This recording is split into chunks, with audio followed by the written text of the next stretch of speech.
స్వామివారి సందేశం ఒక 5 నిమిషాలు స్వామివారి సందేశం ఉంటుంది. తర్వాత యాత్ర ఈ ర్యాలీ మొత్తం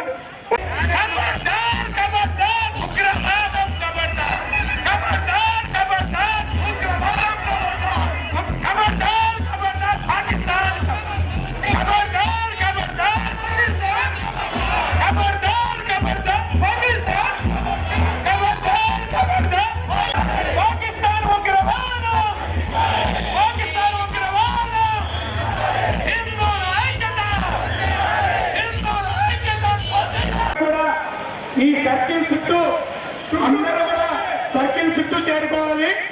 అందరికీ క్యాండిల్స్ ఇవ్వబడతాయి.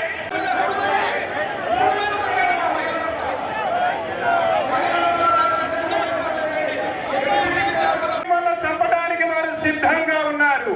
మనం కులాన్ని, ప్రాంతాన్ని, వర్గాన్ని అన్నింటినీ వదిలిపెట్టి మేము నాశనం చేశాయి. కనీసం ఈ కోతులలో ఉన్న ఐక్యత హిందూ సమాజంలో ఉండాలి.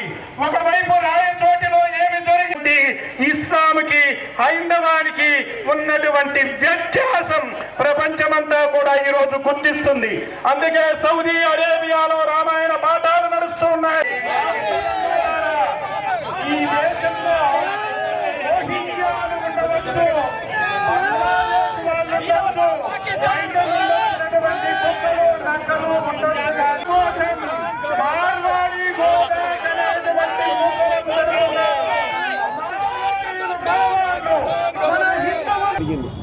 నేను ఇక్కడ ఒకే విషయాన్ని చెప్పదలుచుకున్నా. వచ్చినటువంటి ముష్కరులు నువ్వు హిందువా ముస్లిమా అడిగి హిందువులని వేరు చేసి వారిని లక్ష్యంగా చేసుకొని కాల్చి చంపడం జరిగింది. వీళ్ళని ప్రేరేపించింది ఎవరు? వీళ్ళని ప్రేరేపించిన సిద్ధాంతం ఏమిటి? వీరిని ప్రేరేపించిన దానికి మూల కారణం ఎక్కడుంది? మనము వీడియోలో చూస్తూ ఉన్నాం. చిన్న పిల్లలతో సహా, అక్కడ ఉన్నటువంటి మహిళలతో సహా ప్రత్యక్ష సాక్షులు చెప్తూ ఉన్నారు. ఏమని? మమ్మల్ని కల్మా చదవమన్నారు. కల్మా చదవడం చేతగాకపోతే నువ్వు కాఫీర్ అని కాల్చి చంపారు అని. ప్రపంచంలో ఈరోజు నేను అడుగుతున్నా, ఎంతమందికి కల్మా అనేటువంటి పదం తెలుసు? ఎంతమందికి కల్మా చదవటం వచ్చు? ఇది దుర్మార్గమైనటువంటి చర్య కాదా? ఎవరైతే మతబోధకులు ఉన్నారో ఈ విధంగా బోధించడం వల్ల, ఏదైతే గ్రంథాలు ఉన్నాయో ఈ విధంగా కల్మా చదవని వాడు కాఫీరు, వాడిని చంపొచ్చు అని బోధించడము, ఇది సమాజం వినాశనానికి దారి తీస్తుందా లేదా? మేధావులందరూ కూడా ఆలోచించాలి. ఈరోజు హిందూ సమాజంలో ఎవరు కూడా నిన్ను భగవద్గీత చదువు అని, భగవద్గీత రాకపోతే హింసించిన దాఖలాలు ఎక్కడా లేవు. అందరూ వసుదైవ కుటుంబం అని శాంతిని కాంక్షించేటువంటి సమాజం హిందూ సమాజం. అటువంటి హిందూ సమాజంలోని అమాయకుల్ని పాపం మన నావికా దళంలో పనిచేసే అధికారి 6 రోజుల క్రితం వివాహమైంది. అటువంటి అధికారి భార్య పాపం పారాణి కూడా ఆరినటువంటి భార్య కళ్ళ ముందు కాల్చి చంపారంటే వారి క్రూర మృగాలన్నాలా, మనుషులనాలా? ఆ సిద్ధాంతాన్ని బోధిస్తున్న వాళ్ళని సమర్థిస్తున్న వాళ్ళని ఏమనాలి? ఆలోచించండి. ఇటువంటి హేయమైన చర్య భవిష్యత్తులో దీన్ని సహించేది లేదు. కడపలో ఎందుకు జరపాలి అని కొంతమందికి అనుమానం ఉండవచ్చు. జరిగింది కాశ్మీర్లో అయినా చచ్చిపోయినటువంటి వారు ఆంధ్ర వాళ్ళు ఉన్నారు, అన్ని రాష్ట్రాల వాళ్ళు ఉన్నారు. చంపినటువంటి వాళ్ళు నువ్వు ఏ భాష మాట్లాడతావని చెప్పి అడిగ చంపలేదు, నువ్వు ఏ రాష్ట్రం నుండి వచ్చారు అని చెప్పి అడగ చంపలేదు, నీది ఏ కులము అని అడిగి చంపలేదు. నువ్వు హిందువా అని అడిగారు, హిందువైతే చంపారు, ముస్లిం అయితే ప్రక్కగా పంపించారు.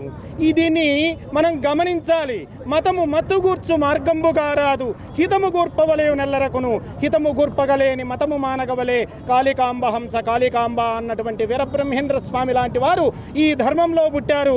మరణాంతాని వైరాని అని చెప్పి శత్రువు మీద కూడా సానుభూతి చూపించినటువంటి రామచంద్రుడు పుట్టినటువంటి ధర్మంలో మేము పుట్టాము కాబట్టి మా సహనం మీకు చేతగానితనంగా కనపడుతుందేమో. రావణ సంహారం చేసినటువంటి రాముడు మాకు ఆదర్శ పురుషుడు. కొండల్ని, కోతుల్ని, కొండముచ్చుల్ని సైన్యంగా తీసుకొని సమూలంగా రాక్షస సంహారం చేసినటువంటి రాముడి బాటలో మేము నడుస్తూ ఉన్నాం.